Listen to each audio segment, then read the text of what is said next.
que forjou meus valores, né? Aí eu vou falar um pouquinho da minha mãe. Minha mãe não teve a oportunidade de estudar. E era o sonho da vida dela. Então, quando a gente nasceu, ela falou, meus filhos vão estudar. Meus filhos vão estudar. E ela era rígida. Quantos irmãos? Eram 3, eu sou caçula de 3. Minha mãe era rígida com o estudo. Era rígida. Sabe aquele negócio? Era assim, ó, a minha lição foi o seguinte. Cara, se você passar de ano e a gente tiver condições, você vai ganhar um presente. Porque a gente só ganhava presente 2 vezes no ano. Era no aniversário e no Natal.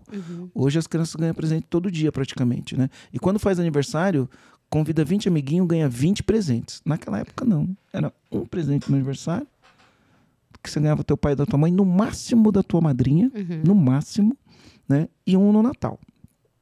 Dia das crianças, às vezes sim, às vezes não, né? Só que lá em casa era o seguinte, se passar de ano, ganha um presente, se a gente tiver condições de dar o presente.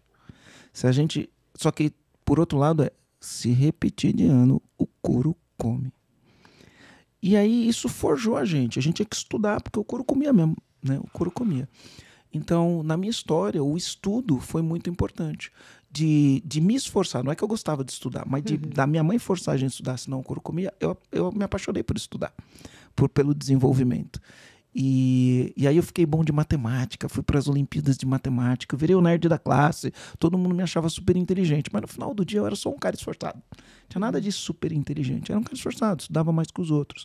Tinha aprendido a estudar, porque isso é importante também, né? Isso, e aí eu trago isso para os valores da minha empresa. Então, você quer trabalhar comigo, cara? Você gosta de estudar? Ah, não gosto. Então, beleza, cara, tá tudo certo. Não é a empresa para você, você não vai ser feliz aqui, não gosto. Então, quando a gente vai criar um ponto de vista educativo, a gente tem que saber contar uma história. E o que é essa contar história? É você falar, cara, olha onde eu quero chegar. Eu quero impactar a vida de 100 mil empresários, eu quero atingir um valuation dessa empresa de R$500 mil. Você vai contar a história.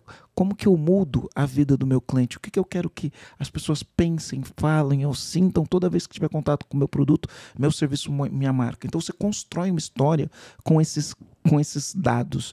Né? O que eu quero que as pessoas falam? Eu quero que as pessoas falem, o EAG tem que fazer, minha vida é uma antes, outra depois do EAG. Você conta a história que sai do teu coração, você envolve as pessoas. É aqui que a gente quer chegar, você está junto comigo, vamos nesse... Porque storytelling, pessoal, que eu falo tanto para vocês. Storytelling é para vender e é para você montar o melhor time do mundo, você tem que saber contar o storytelling, né? Então você tem que aprender a contar, envolver as pessoas com isso. Mas para isso você tem que dar clareza.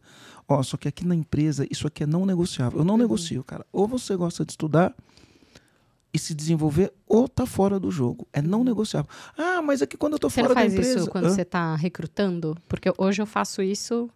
Quando eu tô recrutando. Quando eu tô recrutando, alguns pontos eu já mapeio. Alguns não são pontos visíveis para mapear, mas eu já faço isso. É que assim, se você perguntar pro cara se ele gosta de estudar, ele vai falar que gosta porque ele quer um emprego. Claro. Né? Agora, se você falar, me conta aí, né? O que você estudou? Quais como são os você últimos estuda? livros que você leu?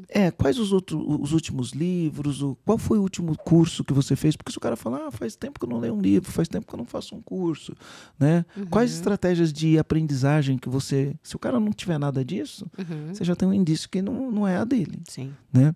Não quer dizer que é 100% certo isso, porque às vezes você se surpreende com algumas pessoas que quando alguém mostra para ela como é a oportunidade, como a vida é, você muda a vida daquela pessoa porque ela passa a fazer aquilo. Né? E até então ela não fazia. Então ela também não tinha nível de consciência. Mas, via de regra, você tem os traços, né? Quando você está fazendo uma boa entrevista. Então você vai definir o que é não negociável. Responsabilidade. Aí você está conversando com a pessoa, perceba se essa pessoa é responsável, né? Enfim, aí você vai definir isso e você vai contar uma história. Então você vai falar de onde eu vim, o que forjou os meus valores, o que eu acredito, para onde a gente está indo e para isso eu preciso de você. E aí você conta essa história e repete essa história todo dia. A visão, por que você faz o que faz, quais são os seus valores, quais são as prioridades do ano, como que você mede a performance do time, como você desenvolve as pessoas do time, faz parte de uma narrativa. Né? E aí é fazer trabalho duro para implementar a cultura. Não é fácil, demora. Você tem que ser... porque falar é fácil, mas no dia a dia você tem que bancar o que você fala. Então você tem que bancar aquilo que você falou que era não negociável. E se acontecer, se é não negociável, você tem que agir de acordo com aquilo que é não negociável.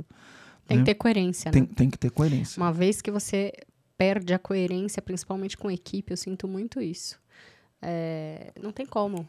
Eu já tive que dispensar colaborador porque eu falei não para uma pessoa, depois a outra pessoa. Eu não vou falar assim para uma e não para outra, não dá. E tem uma coisa interessante também, quando a gente fala da cultura, assim, ó, o que é um liderado que é do dono da empresa? Ele quer olhar para o cara e confiar naquele cara. Ele quer olhar para aquele cara que fala, cara, esse cara aqui, ele tem um negócio, ele é ambicioso, não ambicioso no sentido ruim, é ambicioso de, cara, esse cara quer causar um impacto, né? Eu compro essa ideia, tem a ver comigo, e quando o cara confia em você, ele fala, esse cara vai crescer, eu vou crescer junto com ele. Então, você precisa fazer, você precisa ser essa pessoa, você precisa se tornar uma pessoa confiável. E para você se tornar uma pessoa confiável, você precisa entregar o que você fala. Porque é o seguinte, se eu falo, vou entregar e entrego, falo, vou fazer e faço, vou entregar e entrego, o cara olha e fala, pô, esse cara, toda vez que ele fala uma coisa, realmente acontece. Eu confio nesse cara. Agora, se eu falo, né? Imagina um funcionário, isso vale para o funcionário e vale para o dono da empresa. Isso vale muito para o funcionário, nossa. Mas imagina um funcionário, você tem um funcionário que você fala, cara, eu tenho essa tarefa aqui, executa ela para mim. Ele fala, beleza, deixa aqui. Aí ele não executa. Aí depois você vai e fala assim, eu tenho essa tarefa aqui, executa para mim. Ele não executa. Aí depois você tem uma tarefa e fala, ei, eu tenho essa tarefa, aí você começa a olhar e fala, cara, esse cara aqui não é confiável, não confio que ele vai fazer. Porque ele nunca entrega, então vou mandar para outra pessoa que é confiável. Entendeu? Então, isso é o funcionário olhar para você e falar, esse cara é confiável. No caso do líder, eu penso que... O dono é a mesma coisa. Sim, o dono da empresa é a mesma coisa. Mas além de confiável, inspirador, né? Eu sinto que é isso, quando você conta a sua narrativa que você estava falando, quando você conta a sua história, você inspira também a equipe. Né? Aí você tem que inspirar, você tem que ser uma pessoa confiável, você tem que ser competente. O cara olha pra você e fala, cara, esse cara aqui é competente. Né? Ele cumpre o que ele fala. Né? Sabe que eu entrevistei ontem uma pessoa, ele falou assim, nossa, que louco, porque a empresa onde eu estava não sabia para onde ela estava indo.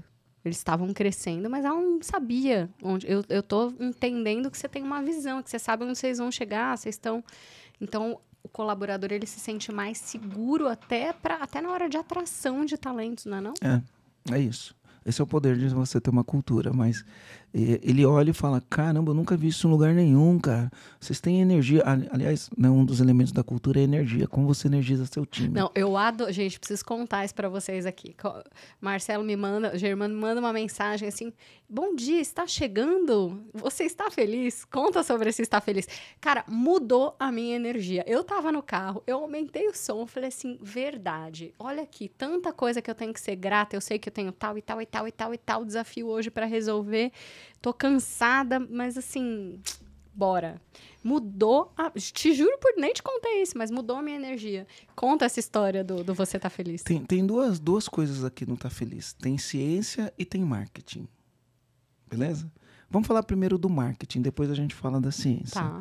O marketing é o seguinte, hoje, num mundo que você tem internet, que todo mundo fala a mesma coisa, você tem que ter a sua própria linguagem que te diferencia dos outros.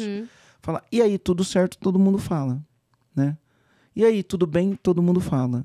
E aí, tá feliz, ninguém fala. As pessoas ficam até surpresas quando você fala. Já aconteceu Virou um bordão seu já com as pessoas. Já aconteceu de eu falar, e aí, tá feliz? A pessoa falar, feliz por quê? Né? Já aconteceu. Por quê? Porque as pessoas não estão acostumadas a ouvir. Então, isso cria marca. Isso cria marca. Né? Então, eu chamo... Olha, né? a dica de marca pessoal. Isso cria marca. Então, eu chamo as pessoas de comandante. Né? Quando eu vou bater foto, eu bato foto assim, para quem estiver vendo no YouTube, como se eu estivesse batendo continência. Né? Porque é comandante. E o comandante é uma questão de... Você comanda a sua empresa ou é a sua empresa que comanda? Não é uma questão de comando e controle. É uma questão de... Você está comandando o teu negócio para levar onde ele tem que ir. E aí, eu faço esse símbolo. Por quê? Se alguém fazer, é meu. Não é que é meu, né? Mas se algum concorrente meu fizer isso, vão olhar e falar, cara, você está copiando o Marcelo, né? Porque as pessoas... Se você olhar, ó, eu comecei... E não estou falando que essa frase é minha. Não estou falando que ela é minha. Mas eu comecei no Brasil falando assim, a empresa é um reflexo do dono. O liderado é reflexo do líder. Hoje, todo mundo que trabalha com isso escreve a empresa é um reflexo do dono.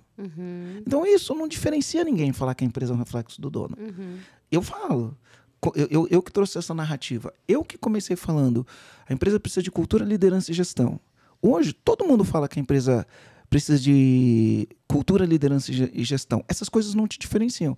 Mas falar, e aí, comandante, tá feliz? Se o cara começar a falar isso, você vai falar, pô, cara, você tá de sacanagem, né? E comandante é uma palavra muito forte. Né? Porque tem uma série de atributos ligados a ela. Assuma o comando da sua vida. Pô, essa hora eu falo, cara, preciso assumir o comando da minha vida. Agora assuma o comando da sua empresa. Falo, opa, preciso também disso, né? Então, tem essa questão do marketing, de você ter elementos, né? Tem elementos que te diferenciem. E construam a sua marca pessoal. Isso. Aí, né, não dá para você chegar lá e fazer assim, sei lá, eu vou lá, ponho uma empresa de calçados Joaquim, just do it. Não dá, sabe? Pô, cara, just do it. Just do it é Nike, cara. Não vem com essa que não cola, não passa. Então, isso é uma estratégia de marketing, né? Mas tem a ciência.